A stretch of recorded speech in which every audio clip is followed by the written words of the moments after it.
Okie doke, another very quick one, just to tick off another small topic after Ramsey, which is no capital. So, we kind of said, look, solo is good for the short to medium run, to looking at like shocks to capital and what happens and how the economy bounces back. But we're actually interested in the long run. And then we said for the long run, actually technological change and the level of technology is key and not capital. And we also showed that like the saving rate doesn't really make that much difference in the very long run in the solo model. Yeah, that was when we looked at the differences between countries.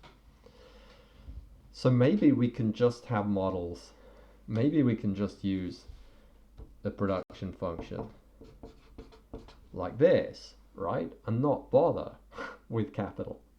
And then that makes everything a lot easier. We don't have to think about saving rates and all the rest. Okay, so we're going to look at that question now. So remember the basic the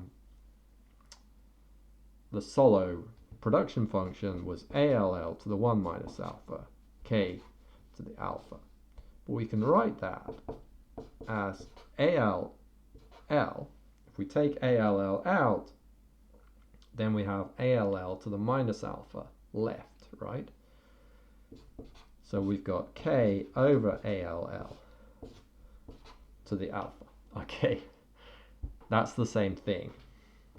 These two are the same, right?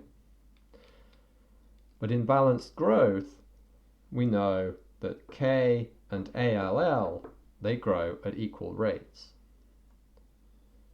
So this is just a constant in balanced growth. So if we're confident that what we're really interested in is the long run when our model is going to be close to balanced growth anyway, why don't we just write ALL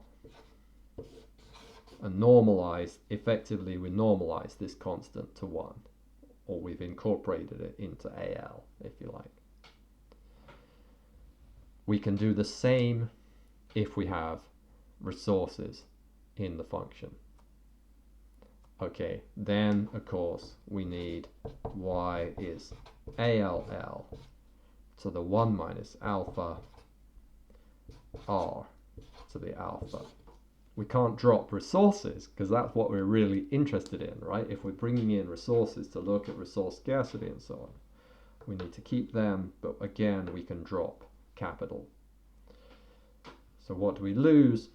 We lose some fine detail regarding the short to medium run. In some sectors, capital is a lot, there's a lot bigger lags in the capital sector. So for electricity generation, if you think of a nuclear power station, we might invest in capital which we expect to last 50, 100 years. Okay. In most sectors, that is just not the case. If you think of the like mobile phone, computing, and so on, the big capital investments we make, they have to pay for themselves in 5, 10 years, because after 10 years, technology has moved on and we're making completely different products. We have to reinvest. Okay.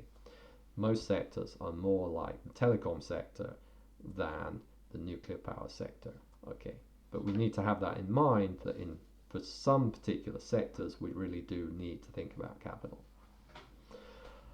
Okay, and I think that's what I wanted to say about capital. Yeah, it is. And then we got one last video on endogenous